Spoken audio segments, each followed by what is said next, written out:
SA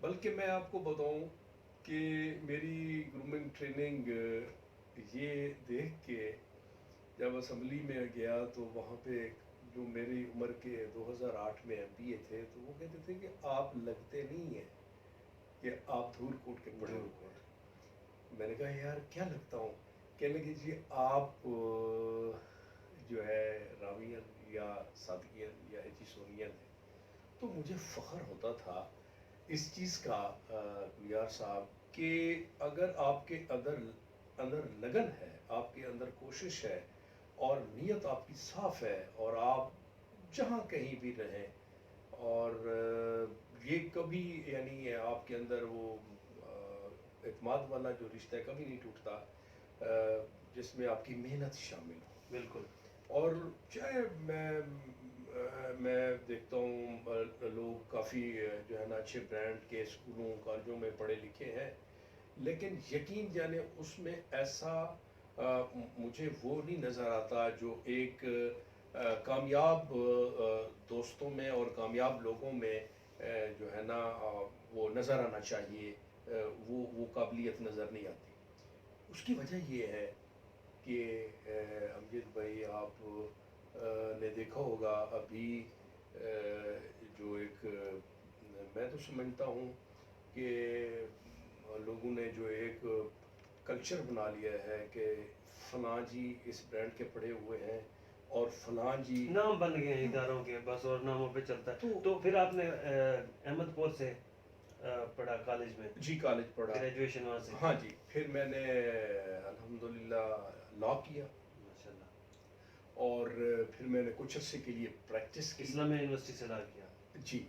تو میں نے پھر آگے جا کے عملی زندگی میں جب میں نے دیکھا تو مجھے یہ لگا کہ میرے اندر سیلف ڈیفenس جسے آپ کہتے ہیں وہ ان لوگوں سے بہتر ہے جو بڑے بڑے کالجوں میں بڑے بڑے اسکولوں میں پڑھتے رہے. یعنی یہ چیز آنی چاہیے اور اگر یہ چیز اگر نہیں ہے تو میں سمجھتا ہوں کہ اس کا کوئی فائدہ نہیں ہے. آپ آگے جا کے ایک کامیاب زندگی نہیں گزار سکتے. اچھا برانڈس کا آپ صحیح کہہ رہے ہیں کہ محنت بندہ خود کرے خود کام کرے. اچھا اس میں ایک رہ گیا پورشن نہ آپ نے نہیں بتایا کہ کالج لائف میں ایک رومانس ہوتا ہے, ایک زندگی جو ہے نا وہ بڑی خوبصورت ہوتی ہے کہ بھئی کوئی کسی سے پیار ہو, عشق ہو, آپ کسی کو پسند کرتے ہو. یونیورسٹی میں آپ پڑھتے رہے, لا کیا آپ نے, تو آپ کو بھی عشق ہوا, کسی سے محبت ہوئی, پہلی محبت آخری محبت؟ دیکھیں کیوں مجھے گھر سے نکلواتے ہیں آپ نے ایسا سوال کر دیا. یعنی نہیں دیکھیں عشق تو بندہ کسی سے بھی کر سکتا ہے, اب ضروری تو نہیں ہے کہ وہ مکمل ہو. اور پھر تو دیکھیں جی کالج لائف یا اسکول لائف میں سوری یونیورسٹی لائف میں جب آپ ملتے ہیں کسی سے تو کچھ عرصے بعد نا ایسے لوگ بچھڑتے ہیں کہ کچھ پتہ ہی نہیں ہوتا ہے کون کہاں گیا, وہ عشق وہ محبت سب رہ جاتی ہے. لیکن اس پہ نا میں امجد بھی آپ کو یہی کہوں گا کہ ایسا کہہ دینا کہ بھائی میں کہوں تو یہ بھی ایک بناوٹ بن جائے گی کہ اس میں جو ہے نا عشق محبت اور یہ ساری یہ شادی کے بعد آپ کو عشق ہوا؟ مطلب بڑے دلچسپ آدمی ہے اور سوال تو میرے لیے کوئی آسان سوال نہیں ہے جو آپ کر رہے ہیں کہ میں ان کا جواب وہی میں پھر سیاستدان ہوں تو میں گول بول کر کے ہی جواب دوں گا آپ کو, سیاسی جواب. کہ سب سے جو اچھی محبت ہے وہ میں یہی سمجھتا ہوں کہ دیکھیں میری اسکول لائف ہو, کالج لائف ہو, یونیورسٹی لائف ہو, پھر عملاً پھر میں لا کے پریکٹس میں جب گیا تو یہ ساری چیزیں آپ کو یعنی اسٹیپ بائی اسٹیپ ملتی رہتی ہے. جو آپ کو ایک سچی محبت ہے نا وہ صرف کیا ہے آپ کی بیوی, آپ کے بچے. بالکل. اور جب آپ اس میں ہو جاتے ہیں تو یہ ایک قانون قدرت ہے کیونکہ بشری تقاضے تو ہیں کہ آپ کو کوئی چیز بھی پسند آ سکتی ہے, کچھ بھی آ سکتا ہے. اور جب آپ جاتے ہیں اپنے کپڑے لینے تو آپ بھی پسند کے لیتے ہیں, اور جب کوٹھی لینے جاتے ہیں تو وہ بھی آپ کو کوٹھی پسند کی, اور گھر کا نقشہ بنانے میں بھی آپ کی پسند شامل ہوتی ہے کہ میں نے کہاں کہاں کیا کیا چیز بنانی ہے. تو اسی طریقے سے آپ پسند ناپسند یہ تو بالکل ایک ہے آپ کا بشری تقاضا ہے. بالکل ہے ناظرین. آج میں یہ بھی ساتھ ساتھ بتاتا چلوں کہ ملک سردار جہاں زیب وارن صاحب سے ہم جو گفتگو کر رہے ہیں آج 2 حصوں میں ہم کریں گے. آج جو ہے ہم ان کے بچپن کی اور سکولنگ اور پھر سیاست میں دلچسپی کہاں سے پیدا ہوئی, پھر انہوں نے ایڈوائزر بن کے کیا کیے, یہ ہم اگلے حصے میں آپ کو ان سے پوچھیں گے, ان کا انٹرویو کریں گے, سر کو تکلیف دیں گے. اچھا تو سر اب یہ بتائیں کہ آپ کا سیاست میں پھر آپ کیسے ہے, لا کرنے کے بعد آپ چلے گئے یونیورسٹی, لا کر کے پھر آ گئے, پھر پریکٹس کیا آپ نے, اس کے بعد پھر سیاست میں آنے کا کیسے خیال ہے؟ جب بھی اس میں نا میری کوئی دلچسپی نہیں تھی سیاست میں, کوئی شوق نہیں تھا. ایک حادثاتی طور پہ کیونکہ میرے والد صاحب بھی سمجھ لے کوئی سیاست کا ان کو کوئی خاص شوق نہیں تھا. پڑھائی کے شوق تھا میرے والد صاحب کو. ایک اچھے ذمہ دار کے طور پہ انہوں نے ذمہ دارہ کیا, ہمارے لیے زمینیں اور خریدیں, اور ایک میں سمجھتا ہوں کہ کامیاب ذمہ دار میرے والد صاحب تھے, اور نفیس آدمی تھے, اور ایک مخلص باپ تھے. تو انہوں نے ہماری جو تربیت کی تو انہوں نے یہی کہا کہ بیٹا آپ نے ایک اچھا انسان بننا ہے, اور آپ نے وہ کام کرنے ہیں جس سے اللہ تعالیٰ نے آپ کو بھیجا ہے, اور اللہ تعالیٰ نے پھر عملی جو زندگی آپ کی یہاں کی ہوگی اس کا رزلٹ آگے دینا ہے جا کے. تو اسی چیز پہ ہم کام کر رہے تھے. اچانک یہ ہوا, میرے چچا کی ڈیتھ ہوئی, اور اس کے بعد پھر خلا پیدا ہوا. میرے والد صاحب کیونکہ بہت اٹیچ تھے اپنے بھائی کے ساتھ, تو پھر ایک الیکشن آیا جو 2000 میں جب مشرف, تو میں اس وقت ملتان شفٹ ہو گیا تھا, میں وہاں پہ ہائی کورٹ میں پریکٹس کر رہا تھا. تو پھر میرے والد صاحب نے مجھے کہا کہ اب آپ کو جو ہے نا یہ الیکشن لڑنا پڑے گا. تو میں نے اپنے والد صاحب کے جا کے نا پاؤں میں نے ہاتھ رکھے, میں نے بابا میں نے یہ کام نہیں کرنا. تو کیونکہ بابا اور میرے لیکن لا اور سیاست تو دونوں ملتے جلتے ہیں. لیکن میرا میں سچ آپ کو کھری باتیں بتا رہا ہوں, کیونکہ آپ کا یہ ایک جو انٹرویو ہے بڑا زبردست قسم کا آپ انٹرویو لے رہے ہیں, تو میں اس میں کوئی لگی لپٹی بات نہیں کروں گا, میں اپنے دل کی بات کر رہا ہوں. اچھا بالکل ہی کہ میرا بالکل نہیں خیال تھا, میں بالکل میں ویسے بھی خدمت کرنا چاہ رہا تھا, میں وہاں پہ جا کے کچہری میں یا ہائی کورٹ یا سپریم کورٹ میں. تو جب بابا نے مجھے کہا تو پھر میں آیا. تو پھر میں نے پہلی بار کب پھر آپ الیکشن 2000 میں الیکشن ناظم کا ہوا, تو اس میں نے پھر یونین کونسل کے ناظم سے سٹارٹ لیا. غیر جماعتی الیکشن تھا. تو پھر میرے مقابلے میں میرا کزن وہ سابق ایم پی رہا ہے قادر بخش وارن, بزرگ اب تو ہو گیا ہے, تو اس وقت وہ میرے مقابلے میں تھا. تو الحمدللہ میں نے کوئی 4500 کی لیڈ سے اس کو الیکشن ہرایا, اور پھر میں ناظم منتخب ہو گیا. تو میرے بابا اس چیز پہ بڑے خوش ہوئے, اور مجھے بھی تھوڑا سا احساس ہوا. تو وہ کتنے سال آپ ناظم رہے ہو؟ میں جی کوئی پھر پورا ٹنیور پورا مکمل کیا, پھر میں نے کام کروائے. تو دوسرا جب ٹنیور آیا 2005 میں ختم ہوا اس کا ٹنیور, تو اس میں پھر بلا مقابلہ بن گیا, میرا مقابلہ کسی نے نہیں کیا. تو میں پھر منتخب ہو گیا ناظم, پھر میں دوسری دفعہ پھر منتخب بلا مقابلہ ہو گیا. میرا مقابلہ الحمدللہ نہ ہو سکا, میں نے کام اچھے کروائے, اور وہ جو قادر بخش ہے میرا کزن ہے, تو وہ بھی میرے مقابلے نہیں آیا. پھر اسی طریقے سے جو ہے نا اللہ نے دوسری دفعہ مجھے عزت بخشی بلا مقابلہ, پھر وہ میں نے ٹنیور مکمل کیا. تو پھر آگے جو ہے نا ایم پی کا الیکشن پہلے کب لڑا؟ میں نے ایم پی کا الیکشن 2008 میں لڑا, میرا ٹنیور ختم ہو رہا تھا دوسری دفعہ. تو پھر میرا مقابلہ یہ بڑی دلچسپ اور ریکارڈ پہ بہت بڑی, میں آپ کو کہتا ہوں فرلڈ ریکارڈ ہی ہوگا.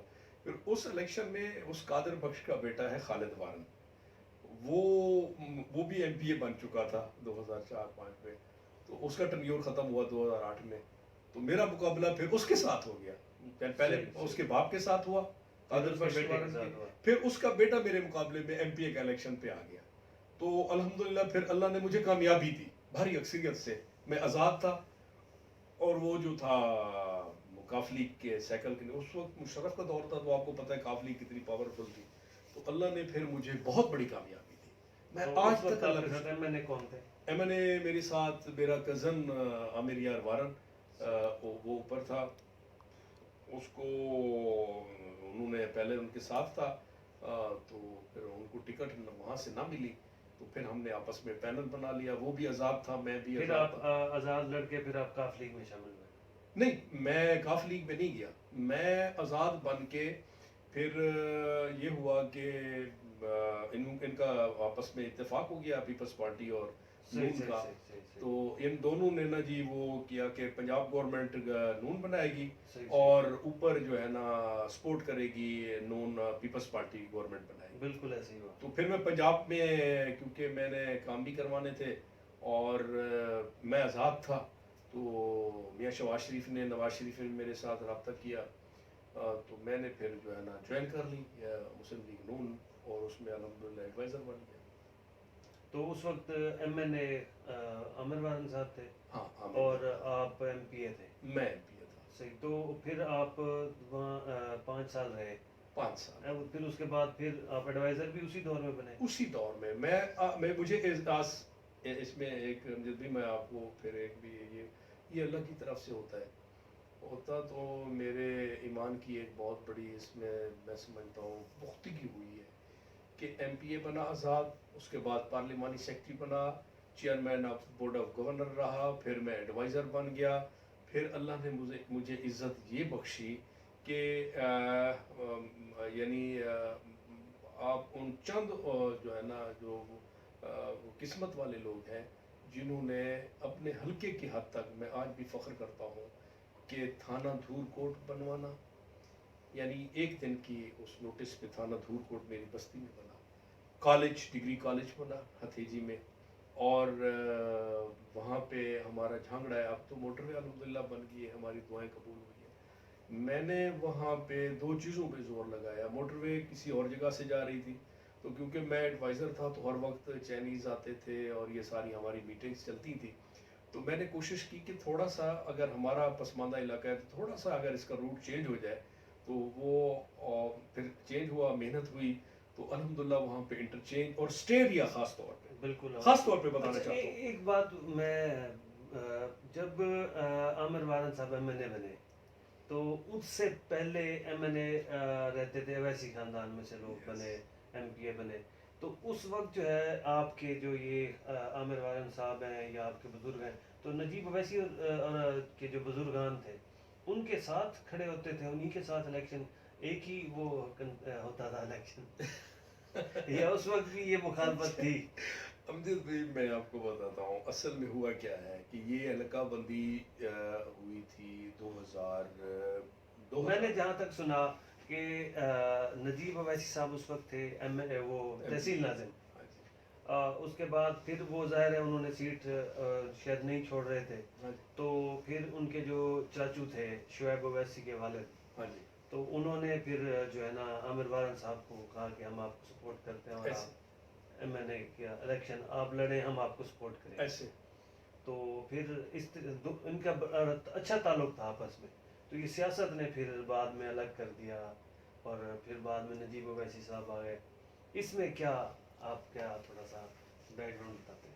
اس میں پہلے تو آپ کو ایک چیز بتا دوں کہ یہ حلقہ ہمارا جو تھا وہ احمد مشرقے کے ساتھ تھا، اور جب چینج ہوا یعنی حلقہ بندی ہوئی تو یہ اویسی صاحبان جو ہیں ان کا حلقہ ہمارے ساتھ 2001-2 میں یہاں نئی حلقہ بندی میں شامل ہوا، تو ایم این اے جو ہے نا ہماری اس وقت ایم این اے جو تھی احمد مشرقے والی سیٹ اور ایم پی اے نیچے ہم لڑتے تھے، تو جب یہ ایک سیٹ اپ نیا اور نئی حلقہ بندی ہوئی تو اس وقت میں ایک چیز آپ کے نوٹس میں دے دوں کہ اویسی خاندان پہلے ایم این اے کبھی نہیں رہے، ایم پی اے بنتے تھے اور ہم بھی 2000 کے الیکشن کے بعد ہی ایم این اے بنے، اسے ایم این اے وارن خاندان نہیں بنا۔ تو جب یہ حلقہ بندی ہو گئی تو جب پہلی دفعہ بنے تھے تو اویسی خاندان کی اس میں سپورٹ بالکل تھی، اویسی سیف اللہ اویسی صاحب ایم پی اے تھے ہمارے، جو میرے بھائی ہیں میرے کزن ہیں مریار وارن، ان کے نیچے وہ ایم پی اے تھے، وہ ایم این اے تھا، اور اسی طریقے سے ہمارا بالکل اتفاق اتحاد تھا، اور بیچ میں پھر آپ کو تو پتہ ہے سیاست میں یہ ساری چیزیں ہوتی رہتی ہیں،